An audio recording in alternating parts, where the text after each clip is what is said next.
You are now watching Believe. Do you believe?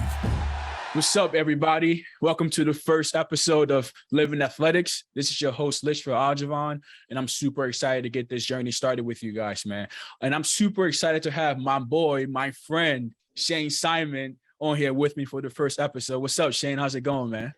What's up? I'm good, man. I'm glad to be here. How's Pitt treating you? It's been great. It's been new. A whole new vibe, a whole new atmosphere. Campus is off campus, like the football field is off campus, so I'm kind of getting used to not walking the campus and everything like that. So it's been good. It's fun. City life treating you good, though? Yeah. I mean, it's action. It's loud. Notre Dame pretty silent, so it's pretty cool. There you go. But though, before we get started with this, man, I just want to pay some respect to, those people that's been doing this before me, Inside the Garage with Kyle, KJ, Connor, and Cam, and then OGSC with his own podcast, Varsity House. They've been doing great things and definitely inspired me to do this, to get from Litch in the field, going around campus and the football team to doing this right now. It's a blessing. I'm excited and I'm grateful for them for kind of leading the way, But anyway, that's that. And we're going to get started with this right here, Shayne, man. I'm super excited, like I said, to have you on here, bro. And so basically we're going to just talk about how'd you get from where you got from high school, how'd you get to Notre Dame, right? That's the first part. And the second part is what I'm going to come into that too and talk about like how and why you left Notre Dame and how the transfer portal treated you, because I have my fair share of the transfer portal stories. I'm sure you have yours, and it's going to be exciting, man. So first of all, I got to ask you this one question, bro. We know that you play football. You love playing football. But the question is, why do you play football? Like, what's your why? I think for me, my dad has a picture of it when I was real young. I was probably like in first grade or second grade.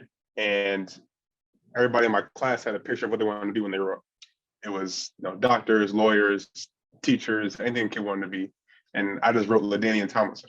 And I don't even think I spelled it right. I don't even think I knew how to say LaDainian Tomlinson. But like, it's the superheroes in your life that kind of push you to keep going. Yeah. And he's somebody I looked up to when I was a kid, and like I wanted to be like that, and I want to do that. And I wasn't letting anybody tell me to not pursue that goal. And teachers would be like, I mean, what do you really want to do? Or like, what's your plan B? It's like, play football again. Like, I don't know what you want me to tell you. You know what I'm saying? So like, I think that's kind of my why I started, like not letting that dream die and continue to fight and continue to push forward in goals and to seek whatever I want to do and then in my life. That's what's up, man. So from a young age, like people like LT and other NFL athletes kind of pushed you, right? But did you have somebody in your community, like maybe you said like your father or anybody that kind of you looked up to while playing this sport when things got hard? I mean, I think I was blessed to have two parents in my life that really were pushing me kind of in different directions in terms of, or different ways, I guess, not directions, but my dad was more of the aspirations, the dream kind of why, and kind of like making sure that he will not allow me to fall beneath my goals and not allow me to look anything lower than where my dreams and aspirations are going to be. My mom was more like the backbone kind of, really. She was more of the heavy hitter, like we're going to work and we're going to put in the work, really. So they kind of hit me in two different aspects of pursuing it and pushing towards a goal. And so I was just kind of blessed to have both of them in my life. Yeah, and be kind of, bro, you say that like you usually like the mothers are like the one that's kind of maybe in the back seat, not really involved in like the athletic endeavors of their kids, especially like with boys in football. And like the pops is the one that's like, yo, come on, let's go in this field. We're going to go work out today, all of that stuff. But like, it's cool that you said kind of like your mom took that initiative to do that, and that's a blessing having two parents though.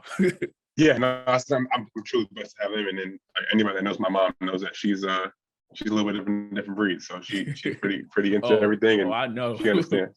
Yeah, but no, what's funny though? When I started playing like Pop Warner football, so my pops, because my pops used to play soccer in Ghana, dude did not want me to play football, bro. Yeah. He did not. He's like, you're gonna get hurt. Like keep playing soccer, blah blah blah. I was like, nah. We had a couple of arguments about that. I'm like, I'm not playing soccer, dog. Like I'm playing football. And I want you to be like him, man. You want you to be sweet feet with it. Nah, you know what I'm saying? I want to hit people. I don't want to run around in fake injuries. Nah, that's crazy though. But nah, so like, just tell us, take us in like your story, right? Like, how'd you how did football get you to Notre Dame? So you want me to start from like high school or Yeah, from kind high of from school. From high high school? school. Yeah.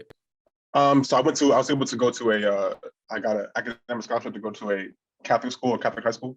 And so like, I mean, kind of opened my eyes to what football was about in New Jersey. And at the time, like those were the schools that were really producing the most college athletes. So I felt like that was the best competition there. And I kind of wanted to be in that environment.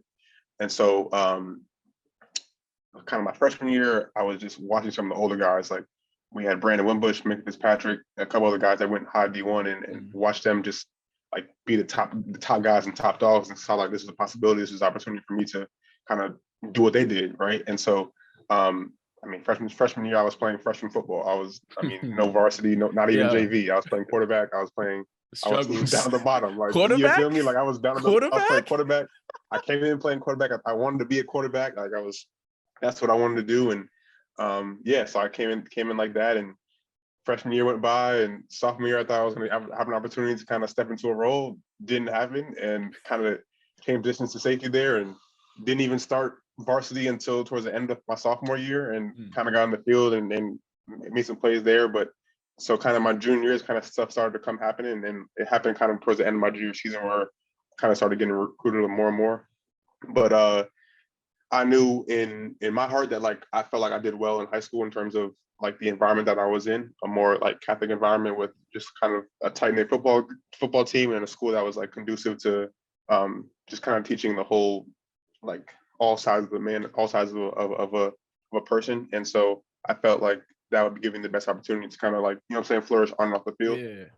And so like I always talked about Notre Dame being like my high school, St. Peter's Prep, just with girls. I went to all boys school, so I felt like Notre Dame was very, very similar. And I felt that it was just a way for me to get best of both worlds and like compete at the highest level. Like we went to 2 Final Fours in a big time bowl game when I was there, and so did that. And there's also the just the ability to connect on a network level with a bunch of extremely passionate, extremely intelligent business people on the outside. So I feel Notre Dame gave me that opportunity, and so that's kind of my thought process from getting from my high school to Notre Dame. Yeah, that's what's up. But you talk about like people like Brandon Wimbush, like Minka Fitzpatrick. Who else did you go to like school with that either went to Notre Dame or like big names people? I mean, in my class, the twins, Jason and Justin Adamalola.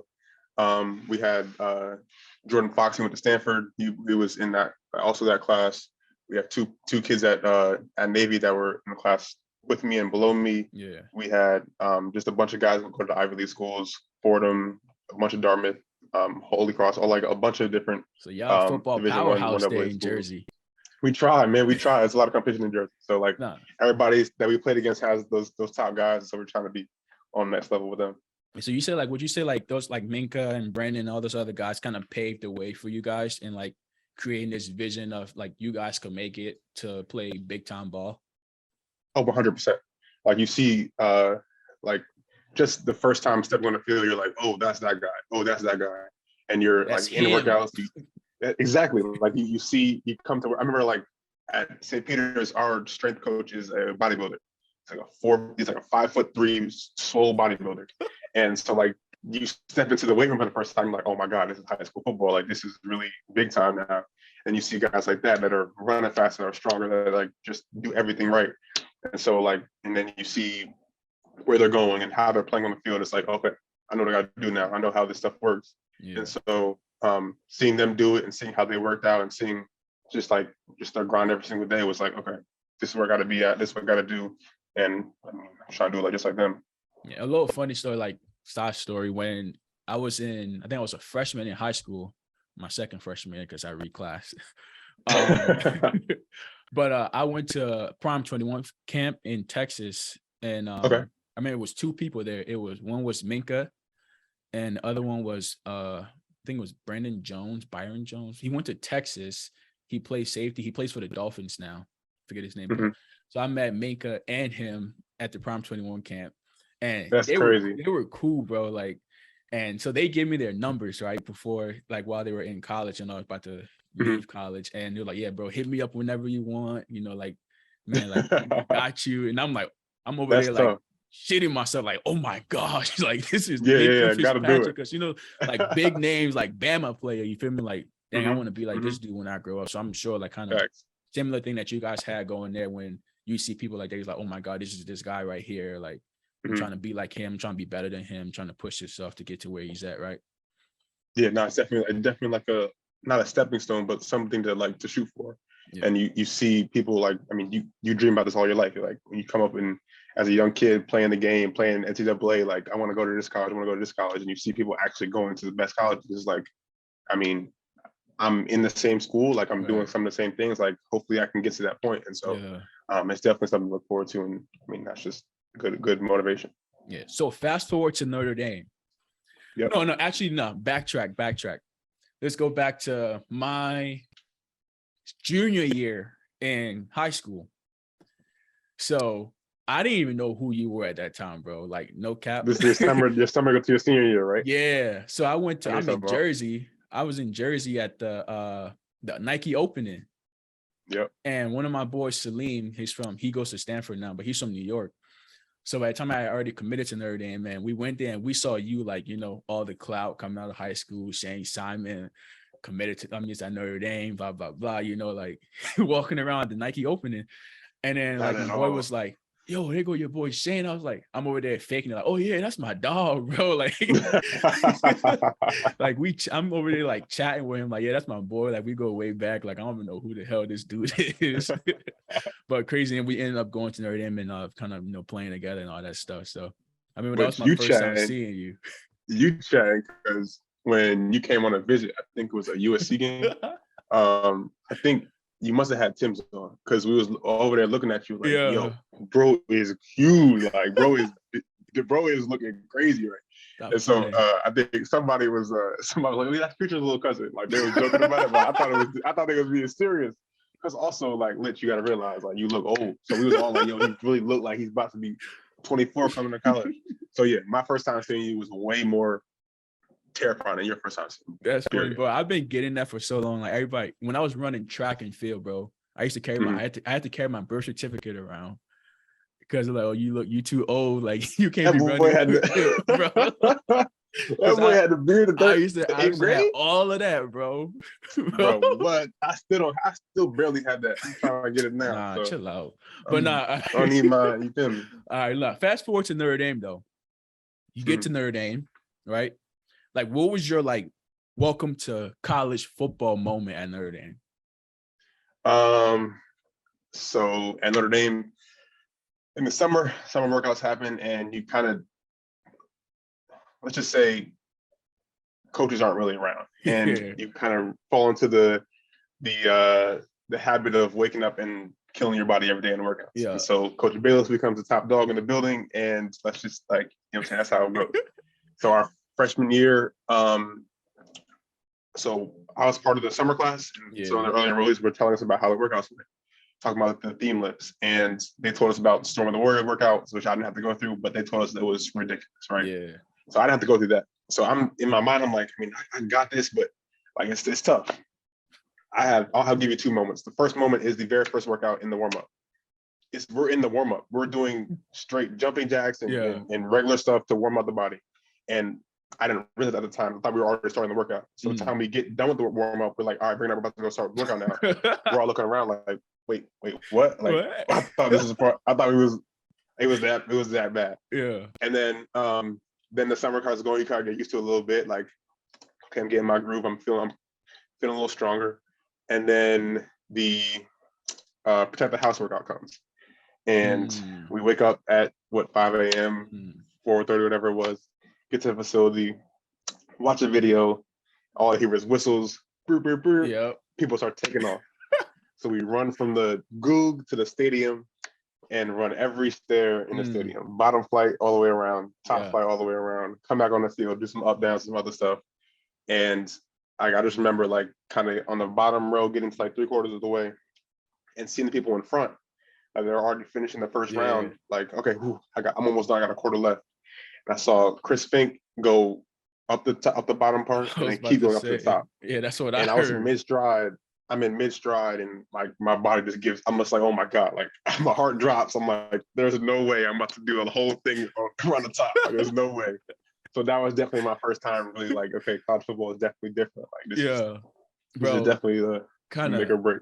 Yeah. So similar to that, First of all, I'm glad that Coach Bayless was kind of somewhat, I don't want to say on the decline, but like kind of taper it down a little bit when I got there. Because I heard when he first got there, it was a different story.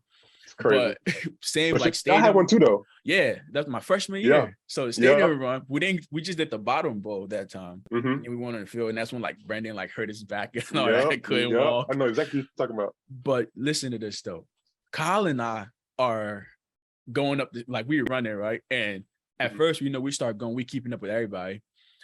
And then we just start seeing everybody go like here, and we just keep falling back. And then T. Joe was behind us, like, let's go.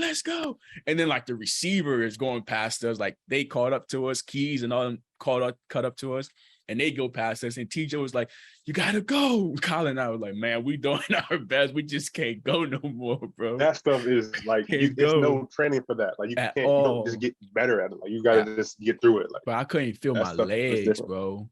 My legs were gone. Calves is gone, quads is gone, hamstrings is gone. Everything. You feel individual muscles just hurting. Like muscles that I didn't even know I had is hurting in my legs. I'm like, oh my god. You can't describe it. You can't describe it. Like I just remember the videos coming out. All you hear, like the way they made the video though after the thing was kind of tough because you don't hear. It's no music. All you hear is. I'm like, because that's how it was. Tough. Like it was 5:30. The sun just coming out. I mean, the beautiful sunrise, but like sun just coming out. All you hear is. Like no music, no nothing. You just hearing breath and feet hitting. So like those definitely workouts that kind of made like it helps make you helps mold you. So yeah, I would say though, like the second time around when we did it, like I was better. Like I mean, I was up there. I'm up there with everybody. I was in the front at some point. Like I was good, and I'm over there telling the freshmen, "Come on, let's go." Yeah, facts. You get it. It's all mental though. Like once you finally get over the first time, like it's all right. You can do this. But it definitely hit you that first time though. You can't smack me right the taste out my mouth. I hate college football. Nothing you could do. Nothing you could do about it. And then I didn't know when we go to Cover, when we went to Cover like for camp. Yeah, that was another different thing too, bro. That was a whole nother monster, bro. I'm like, get me out of here, dog.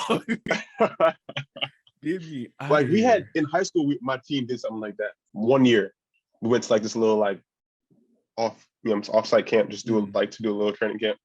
But I mean, and that was hard, but it's just like they tell the stories about how it used to be 2-a-days in college. Yeah. And we're doing 1-a-days. I'm like, there's no way I could have done a 2-a-day. True. Like college camp was just so different where I felt like the whole you feel like your whole entire day is wrapped around football. You finally get to the bed, you blink, and it's 6:30 in the morning. Do it again. Get back up. It's like, whoa, like those first 3 days definitely hits you crazy, like because you don't understand like how the ground is. I got lucky. I had an older vet as my Drewchenko as my roommate. Yeah. And he made sure that we got up at the same time every single day. Because you definitely see how like you start getting up a little later, then people start coming, you're almost late. You're missing meals, you're not getting taped, and then like just spirals and injuries, blah blah blah. So that definitely that first camp is definitely another wake up call for sure.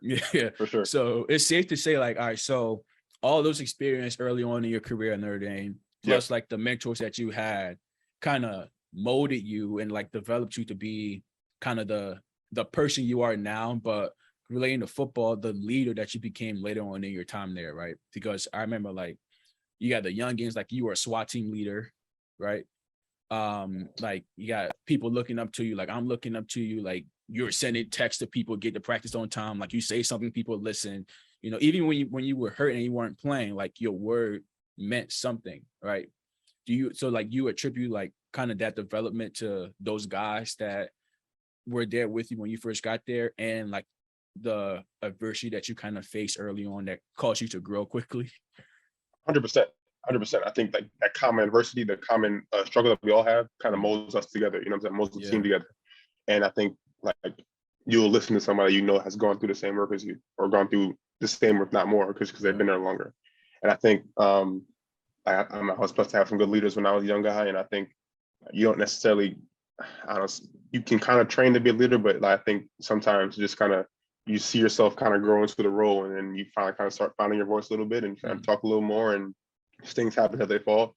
But I definitely feel like it's hard to really lead without having gone through something. And so I think those workouts definitely help kind of build that confidence in you, to knowing that you've already been through some crazy stuff and that you'll be able to, you know what I'm saying, do more in the future. But without a doubt, I think those early workouts, those early, like, just the shocks to your body that you don't like kind of expect in ways, that kind of helps, you know, like build you that confidence, or believe in the confidence to kind of take charge when you get a little older. Yeah.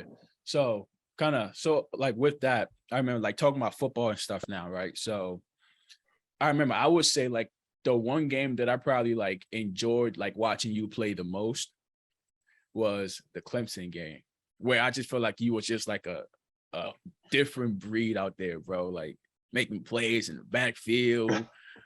Travis Etienne, they didn't matter. Like it's Shayne Simon show, you feel me? And I felt like that was like, all right, welcome. This is the Shayne Simon show right here. And that was like, I don't want to say like your coming out moment in college football, but like that's what I kind of feel like, damn, like this man can ball. Like, how do you feel about how do you feel about that? And like what did that game mean to you? I think in some ways I agree. I think it's always about kind of finding your confidence in ways, and I think like some like not playing kind of helps, like or hurts your confidence. And sometimes you kind of like, damn, like, I mean, you just want to be out there more and more, and like you're not out there. It's like, damn, am I not good enough? Damn, am I not doing something like this? Blah blah blah blah blah. And so kind of finally really getting out there and making the plays that you envision kind of helps, you know, establish your confidence, helps like you see yourself kind of going forward. And so yeah, I think I definitely agree with you on that. Just the environment, the atmosphere, and being COVID, but the stadium not feeling like it's supposed to be COVID, kind of helps. You know what I'm saying? Aid to that. So like that was definitely one of the big ones. And I mean, it all kind of worked out in our favor too. It's crazy, but for sure, crazy though. But like, so you talk about like not playing and kind of having to deal with like the confidence and losing confidence and gaining confidence. Like, what kept you in there, even when things weren't going your way early on when you wasn't playing? Like, how were you able to keep your confidence though? I think like I just felt that there was always like I still had a chance. I was still like, I knew in practice I was able to do some things. I felt like I could do it. I knew I could do it. Like, it hurts like to feel like you had a good practice, had a good week of practice, and then get to the game and like just, you're on the sideline, like, dang, like could be out there. So like that was kind of how I feel like it went in my younger days. But like it's hard to keep the confidence up. But I felt like for me, just kind of being out there in practice, like kind of watching film and kind of really just seeing like what my weaknesses were and trying just my best to kind of continue to just hit my weaknesses and attack my weaknesses was like kind of what helped me continue to just kind of push forward and not like kind of dwell on what was facts. I always felt like, I mean, I'm not out there for some sort of reason, so let me work on that. Let me try to get better at certain things. Let me try to keep pushing forward. And so I think that's kind of really what allowed me to kind of keep pushing through the dark times, keep pushing through like kind of when I was down a little bit, just because I knew like I just always felt that if I could kind of get better at certain things, then I would be out there. I would be able to make the plays I wanted to make. So that's just kind of my thought process on it. That's what's up. So, I mean, I definitely agree because I kind of went through something similar too, you know, and you're right. Even like old head Dante used to tell me like, that's one thing that you can't afford to lose. You know, it's like your confidence, because like once you lose that, you're done. I don't care how good you are, how good you think you are. Like once you lose that, you're done. You know, that I kept playing that in the back of my head. Like I can't, no matter what it is, I can't lose my confidence. You feel me? Like, because I know at some point I'm going to get a chance. That's 100% right. And once that confidence makes you like, like, I mean, you were there for a reason, but like you can see you got recruited for a reason. But you can see when people have confidence, they're playing with confidence, how their game rises. With people that aren't fully confident, kind of hesitating, second guessing themselves, like you see how that kind of deteriorates your play. So I think you're 100% right, and like that being a major impact on how people can continue to progress in college. Yeah. So all right. So you fast forward, like you established yourself now, like right, you getting the playing time you wanted, like you're a leader, like you had your coming out party, you know, like why leave? So first game of the season, Florida State, I was going to make a tackle, boom, hurt my shoulder. I don't really know what happened. I just know on the sideline I could not move my arm. And so I'm saying get back to Notre Dame the next Monday or Tuesday and get my x-rays and see like I tore my labrum and I was out for the season. And so at first, like the thoughts were just, all right, I mean, back to rehab, like just kind of get back into everything and just continue to push forward. And then kind of, saying midway through the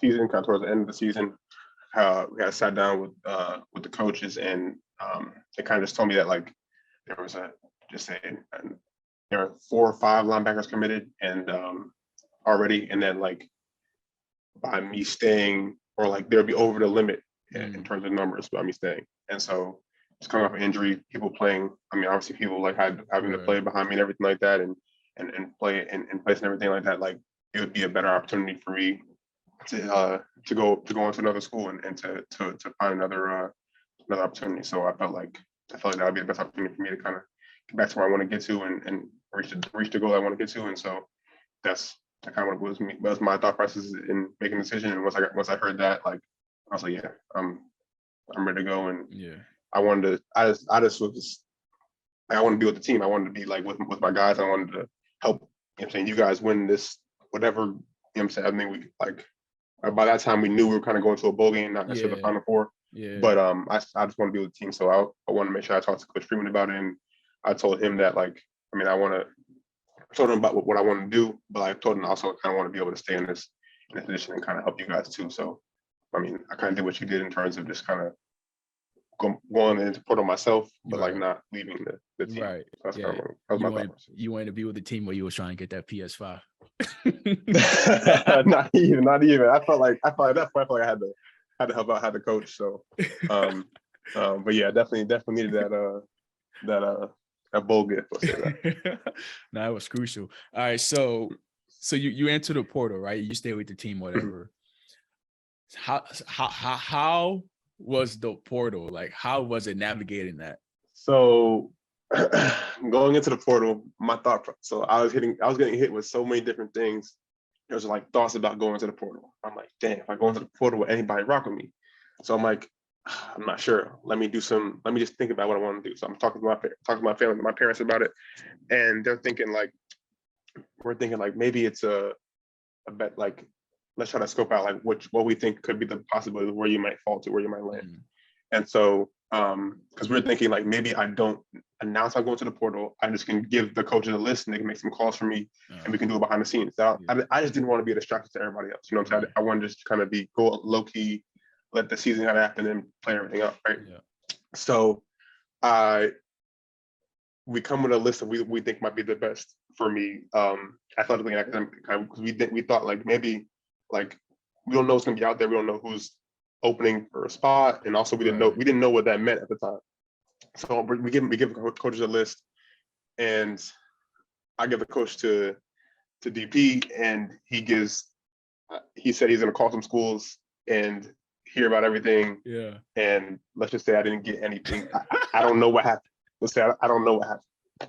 So at that point I'm like, I mean, I guess okay, like. Okay, let's go in the portal. It's on your own, yep. So I waited till after the Stanford game, after the season was over. And I mean, it was weird because like I don't know exactly how it happened.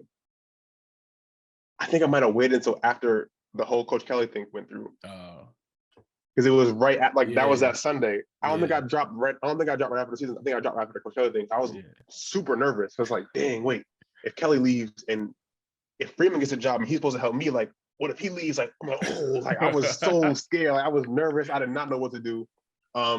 So I ended up hopping into the portal, and like portal recruiting in college and high school recruiting is so different. I feel like in high school recruiting, like you had time, you had you had the ability to wait out. Like, I mean, I thought I got more of my offers like at the end of my junior year, so I kind of had that junior time to like figure out before I got to the summer. Yeah. But the portal was so different. And so, like, luckily, when I first hopped into the portal, there was still time before the season was over. So I was able to, like, I don't think I did the portal right, too. I think I didn't do the right paperwork. So schools were even supposed to hit me up at first. And so, like, I tweeted that I was in the portal, but I wasn't officially in the portal. And so, like, that was also, like, I did something wrong. So when I first did it, I'm like, first time, I'm like, damn, I ain't getting nobody texting me, nothing like that. Like, damn, I'm down bad. Like, I'm like, dang, I don't know what I'm going to do. Like, it's like a few schools hit me up, like a few like kind of small schools, and I'm just like, I mean, at this point, like I'm not at this point. I'm not going to say no to anybody. Right. Like I don't know what my options are. Like I can't sit here and no matter who's hitting me up, I don't care if it's a smaller school. Like I don't know who's going to take me. I don't know what the possibilities are. And so I don't know if I can name too many names or anything like that. But like there was one school that like at the bowl game. Yeah. This was about January 1st. Like I was fire like, away, settled. bro. Name drop if you want. I was going. Yeah. But like I just said, I was going to commit at the bowl game. I was ready to commit. And there was something happening with the coaching staff. All right, I know what and it so was. so I was ready to commit. Yeah. And then I just didn't hear anything from them for a week. I said, oh my God. And mind you, I had like nothing else substantial. I felt I had nothing like truly where I felt like I commit to anybody else. And so that was like, I'm literally, I was going to text the coach, like, I'm about to text you something, I'm about to like just answer my call real quick. Yeah. Didn't get a response. So I'm just like waiting on this, like, Mom, what do I do? Dad, what do I do? Like, should I just twiddle my thumbs here? Like, what am I supposed to do? So this is me getting back to South Bend. So January 2nd, we get back to South Bend. So I'm at that point now where I'm like, I don't know what to do, but I want to go to a school before I want to be able to play in the spring. I have to commit before the 18th or whatever it is. I have like 10 days, whatever it is. I'm just about to get out of my lease in my apartment. Like I'm leaving South Bend for whatever's out there. I don't know what I'm about to do. So like there's a period of time where you're like, I don't know what I'm going, like I have no idea. And so like the week kind of goes by, some other schools hit me up and I'm starting talking to everybody and like some more and more schools are kind of starting to kind of reach out and everything. But what I didn't appreciate, or not necessarily appreciate, but I understand for like the reason why I left kind of just a numbers thing, like everybody's dealing with that.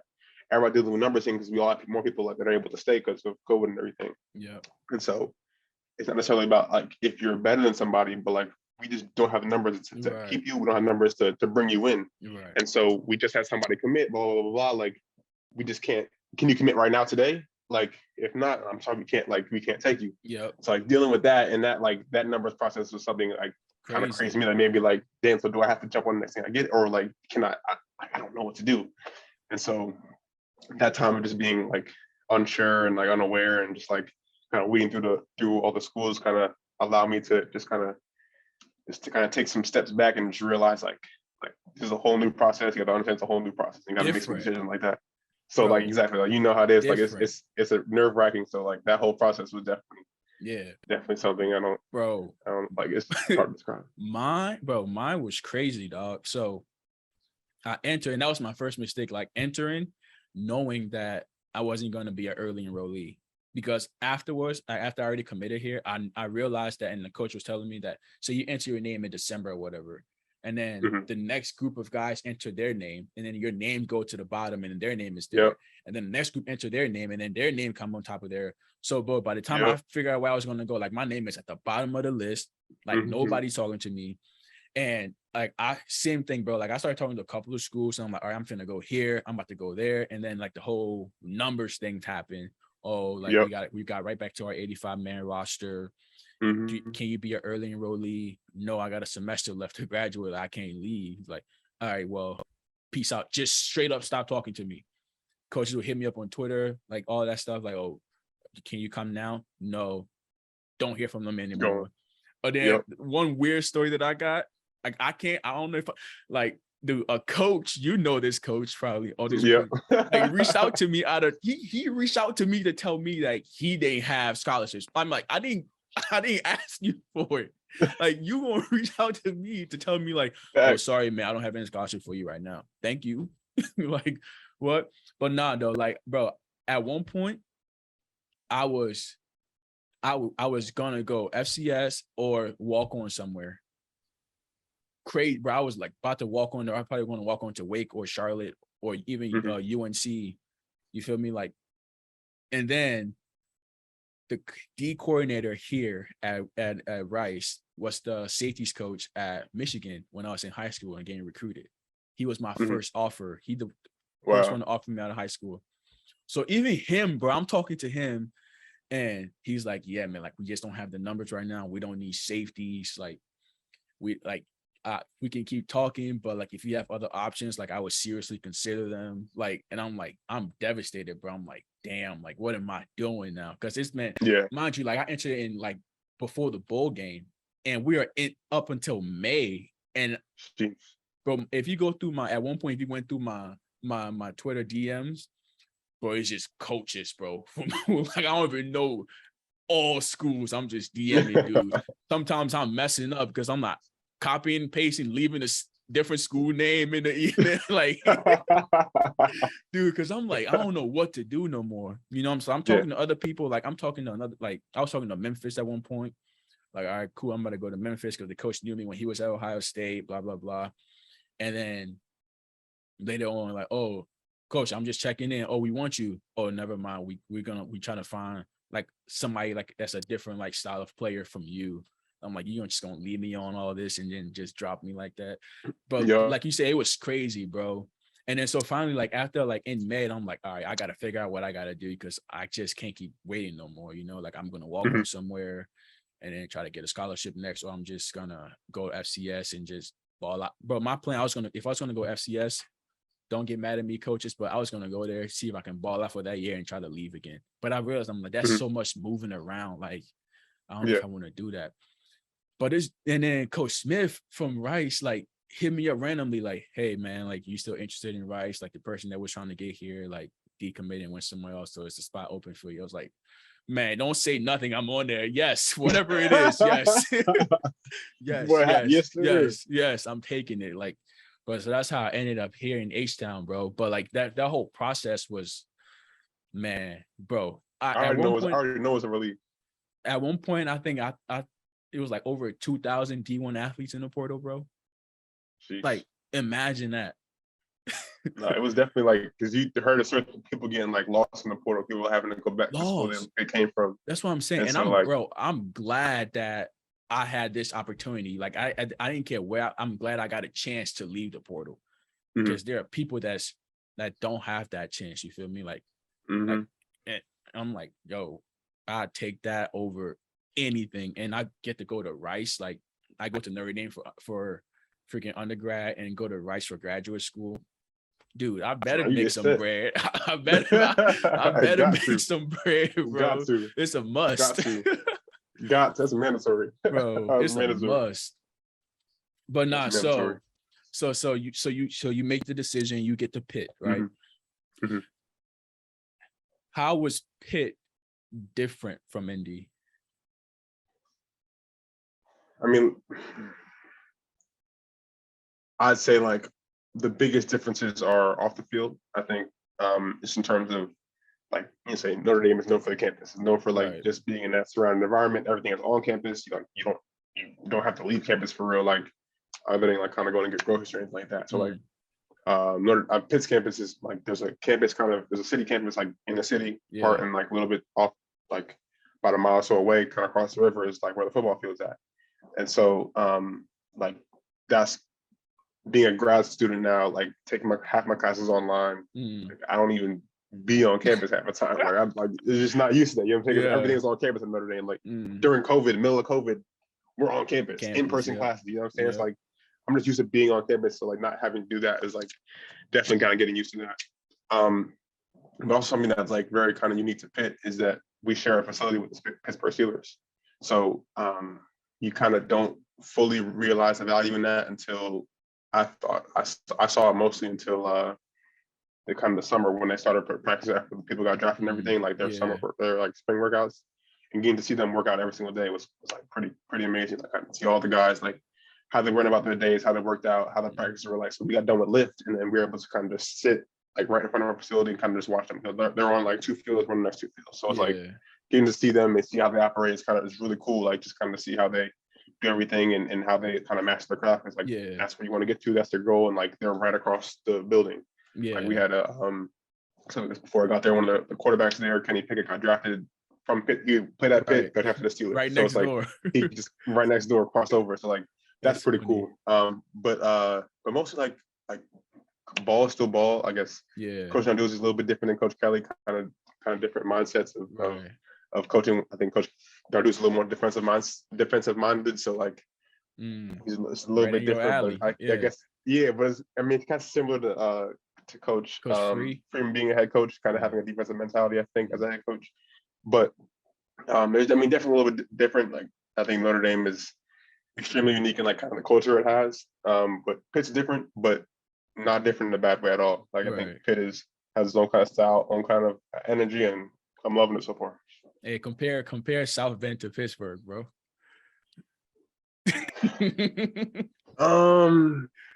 I mean, look, like the Northeast. I mean, I'm from Jersey. I'm not too far from Pittsburgh. I'm not too far. I mean, I'm like 6 hours from Pittsburgh. So like, it's just maybe not as cold. All the time. It's great though. But like, I saw the sun. I'm gonna just say that. Like, it was cold, but I saw the sun here. Like at Notre Dame from November to March, you don't see the sun. You know what I'm saying? Like I definitely saw the sun a little more. So like that was good. But like I mean, we got snow, we got cold weather, we got everything. Like that was kind of pretty similar. But I don't know. Like Pitt has this really nice days, so did Notre Dame, and so like the weather wasn't too different in terms of everything else. But there's definitely, I think, being in a city is more different. Like just the energy of a city that's different than South Bend. Like South Bend, you're on campus, you're kind of isolated.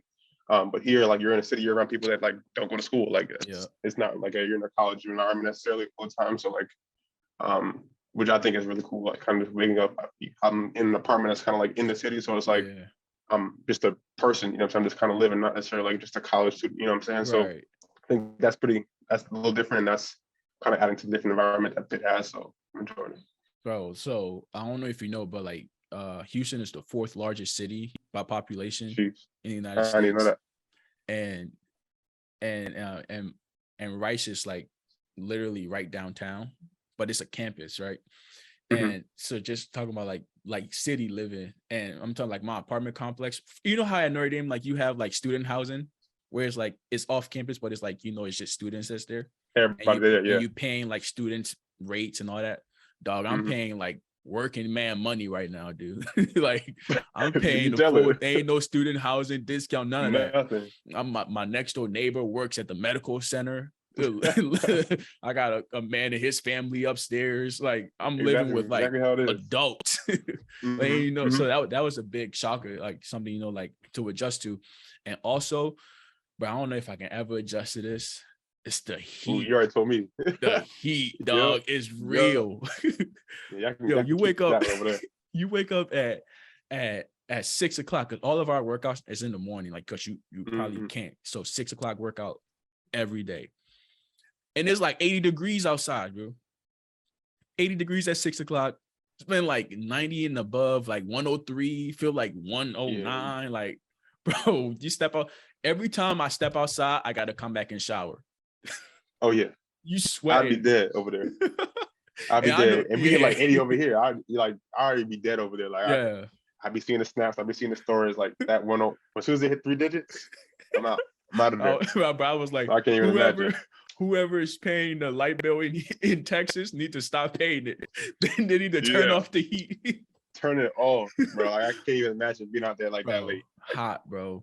But no, I want to go back to like Pitt and like the whole NFL kind of thing, and having Shayne building with the Steelers. And Minka is with the Steelers. So your boy, mentor from high school. Did you get a chance to link up since you've been there? Not yet, but we're about to hopefully be able to link up soon. They're just different. Like they're always like they're not really here all the time. Right. Like, I also didn't realize that like they're not in Pittsburgh the whole entire time until like kind of the season starts. Yeah. So kind of hopefully like when they get back. Yeah, that would be good to like kind of catch up old times and all that. Okay.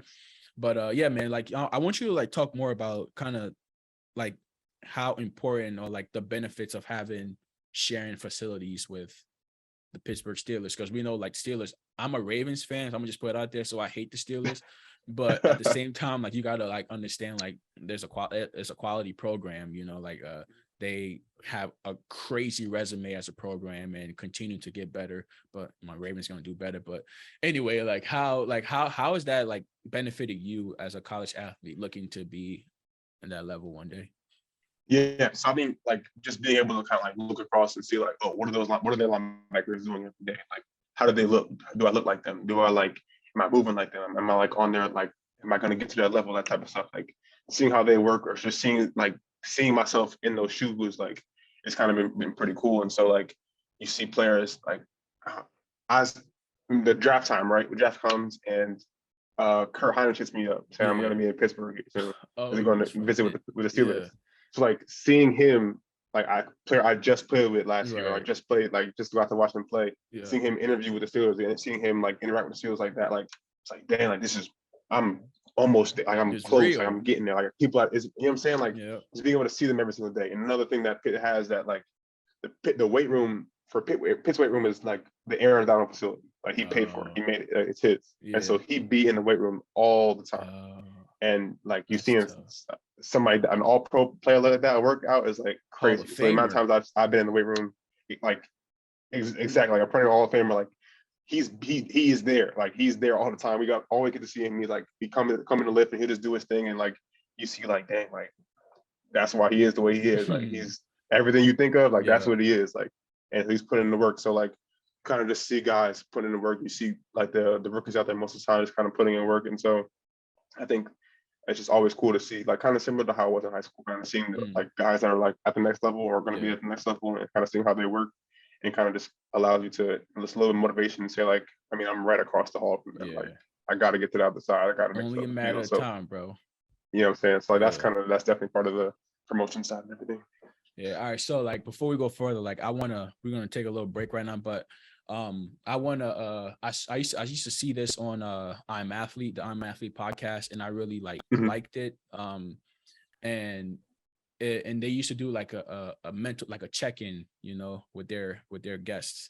So they'll ask with them, like I think they will ask like, you know, how's your financials, how's family, and how's like your mental health and all of that, right? But I know with college students, even though NIL is kicking in, but we're probably not making that much bread.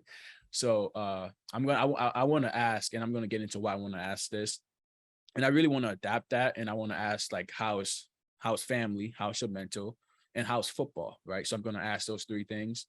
But the reason why I want to ask is because like it just hit home to me, like for me, you know, recently.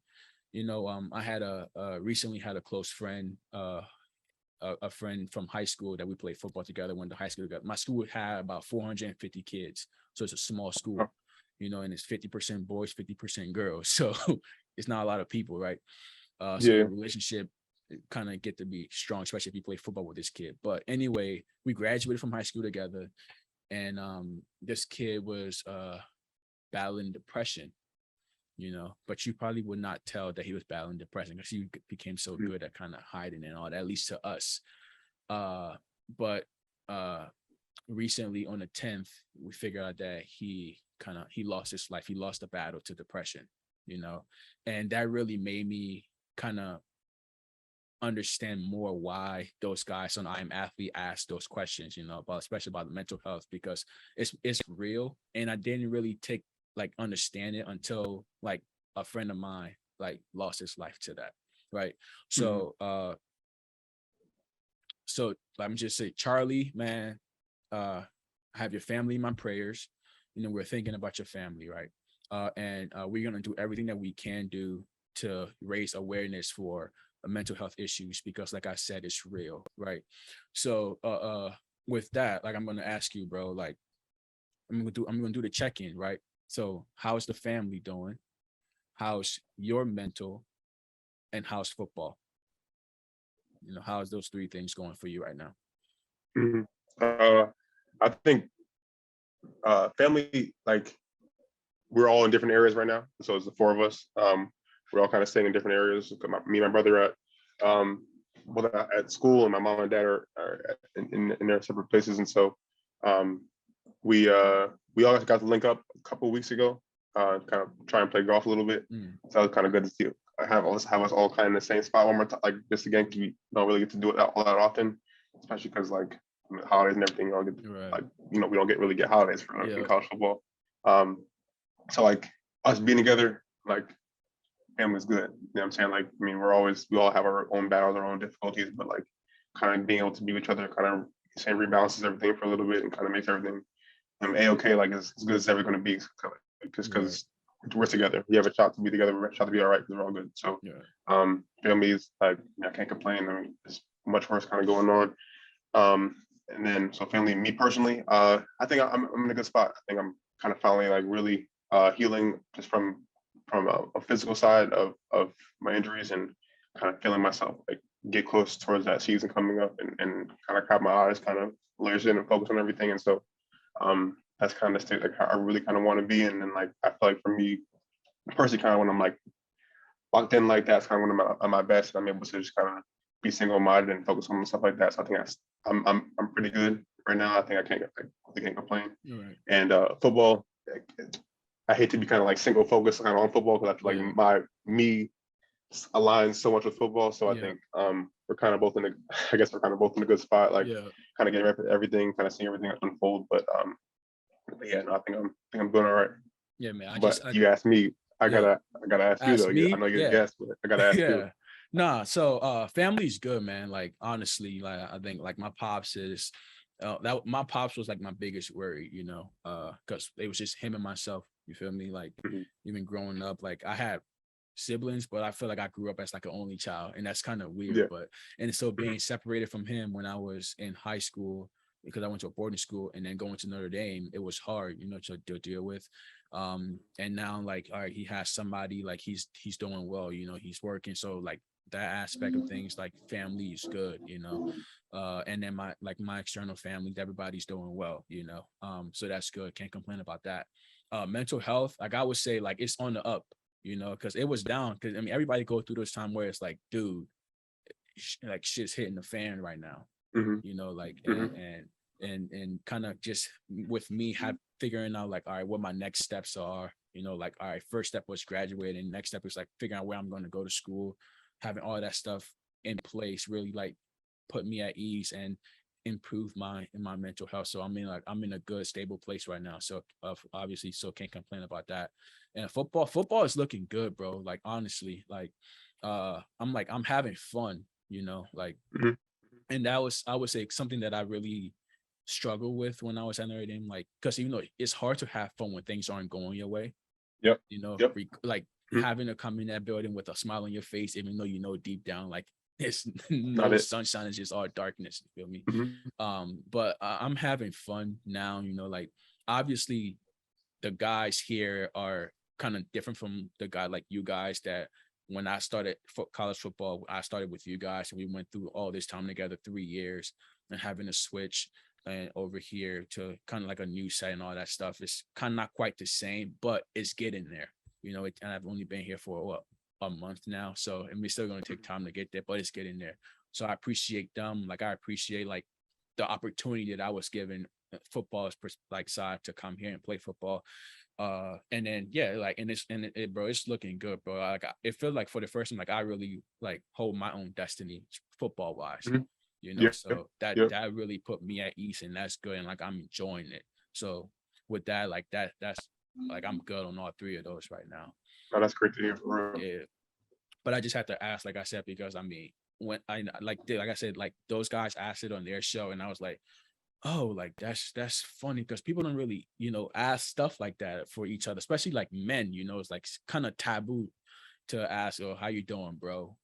You know, but I mean, you always hear like part of the conversation like how you doing, but you never like everybody's just good. Like I'm not, I'm good. Exactly. Like, so right. So, but no, like it was neat, and I had to ask, because like people really go through stuff and don't say it, you know. But so thanks for answering, and I'm glad everything's going well with you on there. But I want to get back to kind of a little bit of football before we kind of wrap up a little bit. So had you been at Notre Dame this year, you would have played your brother first game of the season. Like, do you is there a part of you that's like, dang man, I wish I was still there to get to play like against my brother? Of course. I mean, I wouldn't like. Luckily for my mom's sake, I'm not offense. He's not deep. Like, you know, we're not like actively playing. But of course, man, like just kind of being able to see him and kind of be that close would have been great. And so like now I'm just hoping that we both make it to the Final Four and get to see him there. So that's what we're looking for. But yeah, no, that was like, I mean, I got to visit him a couple times, and I always get asked that question, like, "Yeah, you want we have to play y'all, I want to see y'all." Like, but yeah, so yeah, no, I definitely wish I could have did that, but what I'm saying? Hopefully we can make it happen this year. Yeah. All right. Look, so I'm about to put you on the spot. Mm-hmm. So your brother go to Ohio State. Mm-hmm. You just graduated from Notre Dame. Mm-hmm. They meet first game of the season. Mm-hmm. Who's winning that game? As hard as like I don't have like I just feel like I'm so like pulled out from Notre Dame. I don't even like know. I feel like I'm not fully sure like what Notre Dame's gonna bring, like what they're gonna come with this year. And so like how I've always like prepared myself to answer this question if it comes like as it's coming now. So I just hope my brother has 15 tackles and 2 interceptions. I hope, you know what I'm saying, the twins go ball out, Yeah. Joe and them on the offensive side go crazy, and HG and them go ball out. So like I'm gonna just stick to that answer now. I just don't know. I'll wait until we get close to the season to start figuring out who everybody is. But I just hope my guys ball out, man. I hope they go make plays. That's what's but yeah, up, I don't know. I don't know who's coming with what this year. I think it's all gonna be pretty interesting. It's gonna be good, but I think like with all the movements that's going on with college so football much right now, movement, bro. Much movement. But I think like kind of like how the NFL is. Like I feel like there are a lot of good teams this year in college football, bro. You know, because like people are getting best players from other schools getting other schools' best players. So it's like it's gonna be an exciting season. And I'm I'm excited to watch that game because I think it's gonna be a good game regardless of how it goes. Like I hope like my boys win because that's my boys. Like we went through a lot together over there. Mm-hmm. But I'm excited. I want to be a fan, you know, of that game because it's gonna be like first and foremost. Like I think the tickets are already sold out. I think, or like something crazy, but they're already gone. It's gonna be the biggest game in the shoes history, probably just because you have 2 of the biggest fan bases in the country going to be at one stadium, as one of the biggest stadiums already in the college football. Like they're going to be there. I mean, Saturday night game under the lights, college team is going to have to be there. Like it's going to be one of them games that like kind of define like the season for the year. It's the first game of the season. No running from it. So I think that's definitely one of the bigger games this year, and going to be one of like the defining moments. And just like how you talked about earlier with all the movement, like Notre Dame went through crazy amount of movement. Not even just the head coach, but all the coaches that left, all the coaches that came in, new players and everything like that. So like there's a whole bunch of movement. Ohio State had kind of some of the same stuff too. So everybody kind of getting used to everything. Everybody's dealing with some sort of movement. I feel like there's nobody that's the same like how it was I used to. Everybody has some sort of whatever, whether it's the transfer portal, whether it's coaches leaving, getting fired, turnover, everything. Like it's just there's so much going on. So I think that's going to be one of the highlights of the season in terms of just how people are able to come together, and it's the first game of the season. You don't have time to gel like at all. This is make or break. You know what I'm saying? See what you got for real. So like, it's definitely gonna be a big time game, and I'm excited for it. But so this is kind of crazy to me because at 3 years at Notre Dame, we didn't play one time in like at USC, right? So with me now, I think y'all played your freshman year there. Mm-hmm, mm-hmm. And I think about that. Yeah, and I heard y'all stayed at the freaking Ritz-Carlton, like living the life, balling. It's crazy. But I'm talking about the boats right in front of us. That's crazy. That's wild. But my first time playing in the Coliseum is going to be with Rice. That's our first game of the season.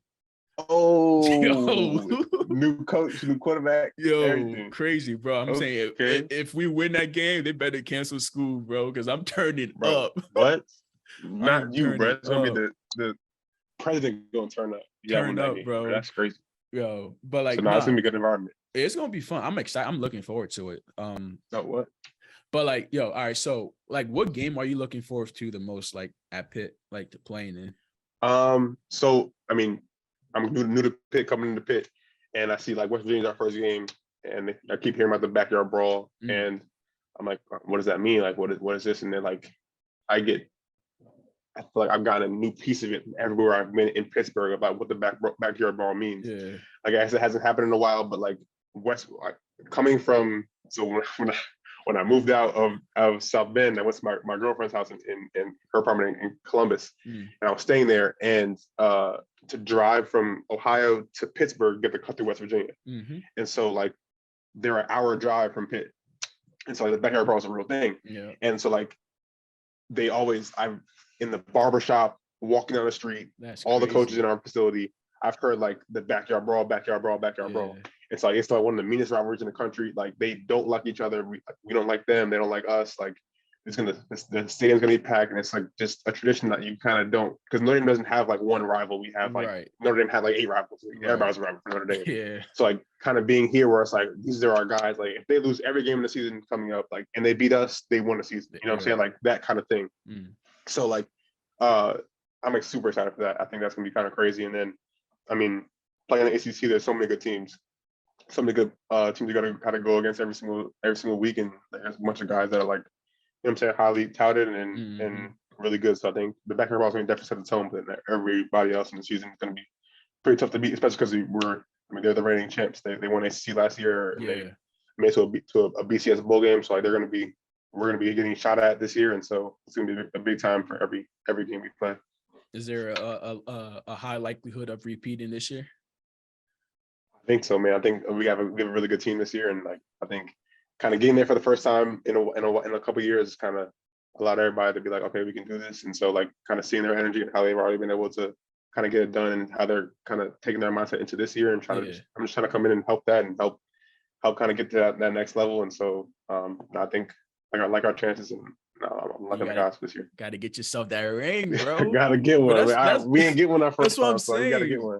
Dude, like that's one thing that like I wish that we had like a lot of opportunity to get like a ring. And I mean, we don't like I know you don't get a conference championship game, so you don't really.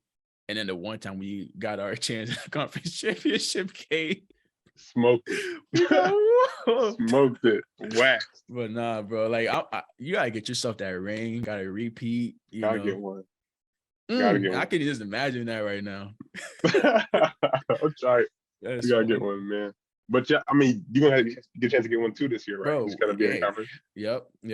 So it's a chance to get it, bro. And I would say, but this is crazy that, at Notre Dame, where it's like, bro, like it's not. It became where it's like it's not even like get to the playoffs. It's like win a national championship or bust, And obviously, it's Notre Dame and the fan base and crazy all that stuff. Like, but it's crazy like to come here where it's like, oh, we just like want to get to a bowl game, or we want to win our conference championship. It's like where it's like different levels. Yeah, it's different. Yeah, it's like you don't get like, oh, you win the champ no matter what you did during the season. I don't care if you was in a conference and you won a conference championship game. If you don't win a national championship game, the season, like it's a different pressure. Different, bro. Like. I don't know. How did you feel about that though? Like, how do you kind of get, or do you get the same feeling at Pitt? Not really, because they were so close to doing what they needed to do last year. So they haven't been like, I haven't gotten that like that drop off. Yeah. Where it's like these guys are on a different level in terms of like their goals. I mean, just being in a conference makes you want to win the ACC more, just because there is a conference to win. But like national championship is the goal there. Is the goal. Go here. So it's like there is still that you know what I'm saying, that's the shooting for the stars mentality here. So but I do 100% get that, and that's something that I was like definitely like looking into, like in the portal, like it's like some schools that like that, like they're just different goals on the list, just because there's something that just aren't like haven't happened in recent years. And so like so I definitely like get what you're saying, like that's definitely real. And so I definitely get it. Yeah, bro. Nah, so I mean, we're approaching like kind of the end of this first episode. Crazy that it was been a good conversation so far. But that's been great. Nah, like what advice, couple of things, like would you give to a freshman, junior, senior, sophomore, whoever like that's in college, right? That probably is going through or is thinking of going through the portal or went through something that you went through? I feel like nowadays you always hear like the betting yourself type of mindset, and the betting yourself ideal, where like you kind of choose yourself. And I'm in full support. Like I think like I'm in full support in terms of the fact like that you always have to believe in yourself. But believing in yourself doesn't always mean like you have to go somewhere else. Yeah. And there's always certain situations where like, I mean, it looks better one place, and I left. So like I felt like I couldn't do anything else here, because I mean, just what was told to me and how that happened, how that went down. But I think like always believe in yourself, always bet in yourself, because like you were at where you're at for a reason, and you can only get better. And if you believe you're worse, and like you're done. Like we talked about earlier, if you believe you're worse than what you are when you came in, like you have no shot. And so, I'm a big advocate for knowing who you are, knowing why you came here, and understanding that before you and allowing that to make your next decision. Because I feel like there's always people that have like revivals in their own career and stayed at the school and kind of revived and build itself up and got to play and got to do what they want to do at that school. So there's multiple ways to go through it and multiple ways to combat that issue. But I mean, if you feel like you're a better opportunity somewhere else, go and give it a full 100% and throw your head into the fire, and then what happens happens. But I think you have to be like, whatever decision you make, gotta kind of go at it full speed and let it happen the way it happens. No doubt. Man, I appreciate that, bro. I appreciate you hopping on. Awesome. No problem. Hey, that's Jersey's finest right there, man. Shayne Simon. You feel me? That's Jersey's finest right there. I appreciate you, bro. Jersey. I'm glad to be here. I'm glad to when this blows up, I'm gonna definitely let everybody know that I was in the first video. We on the come up. Just stay tuned.